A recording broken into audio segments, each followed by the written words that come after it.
નમસ્તે મિત્રો, આજે હું તમારી સાથે શેર કરીશ લાલ મરચાંનું ગોળવાળું અથાણું। આ અથાણું આખું વરસ એવું ને એવું રહેશે અને એકદમ સ્વાદિષ્ટ બની તૈયાર થશે।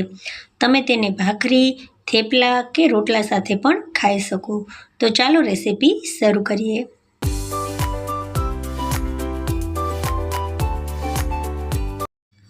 અથાણું બનાવવા માટે અહીં અમે 300 ગ્રામ જેટલા મરચાં લીધા છે। હવે આ મરચાં એકદમ કડક અને ફ્રેશ હોય તેવા જ લેવાના છે।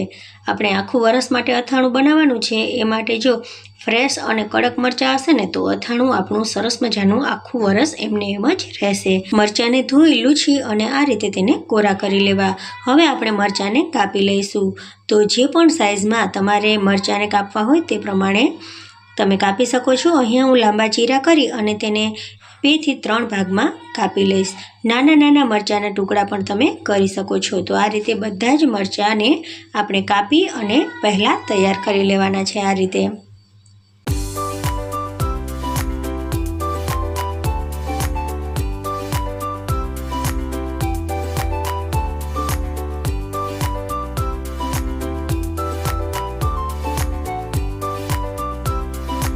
કાપેલા મરચાંને આપણે વાસણમાં ટ્રાન્સફર કરી અને તેમાં 2 ચમચીથી થોડુંક વધારે મીઠું નાખી દઈશું અને તેમાં આપણે અડધી ચમચી જેટલી હળદર નાખી દઈશું।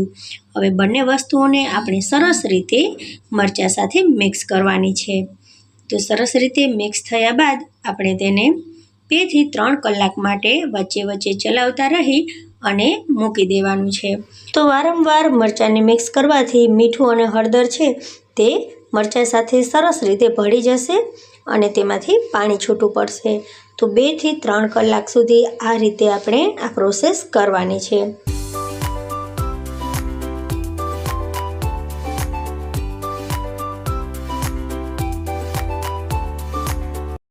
મરચાંમાં મીઠું અને હળદર સરસ રીતે ચડી ગયા છે। હવે આપણે મરચાંને કપડામાં સુકાવા દેવાના છે। તો થોડીવાર માટે આપણે પંખા નીચે તેને રાખવાના છે। 2 થી 3 કલાક માટે આ રીતે મેં કપડામાં તેને સૂકવી અને પંખા નીચે રાખ્યા છે। તો મરચાં અહીંયા સરસ મજાના સુકાઈ ગયા છે। તો અથાણા માટે હવે મરચાં એકદમ તૈયાર થઈ ગયા છે। હવે મસાલો બનાવવા માટે પહેલાં તો આપણે તેલને ગરમ કરી લઈએ। તો અહીંયા મેં મગફળીનું તેલ લીધું છે। તેલ એકદમ ધુવાળું નીકળે ને ત્યાં સુધી આપણે ગરમ કરવાનું છે।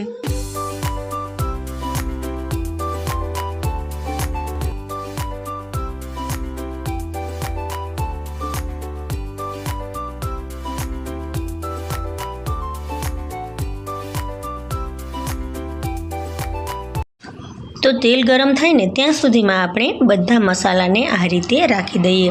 તો પહેલાં મેં રાઈના કુરિયા લીધા છે, તે અડધા કપ જેટલા છે। ધાણાના કુરિયા પણ તેટલા જ પ્રમાણમાં છે, તેનાથી થોડાક ઓછા છે। અહીંયા આખા પાખા ખાંડેલો તીખાનો ભૂકો છે અને આપણે તેમાં થોડીક હિંગ નાખી દઈશું। તો અહીંયા અડધી ચમચી જેટલી હિંગનો મેં ઉપયોગ કર્યો છે। હવે તેલ આપણું એકદમ ગરમ થઈ ગયા પછી થોડુંક ઠંડુ થયું છે, થોડુંક જ ઠંડુ થવા દેવાનું છે। પછી આપણે તેને આ મસાલા ઉપર નાખી દેવાનું છે। તો થોડાક તેલને મેં રાખી મૂક્યું છે। હવે આપણે આ બધી વસ્તુઓને સરસ રીતે મિક્સ કરી લેવાની છે।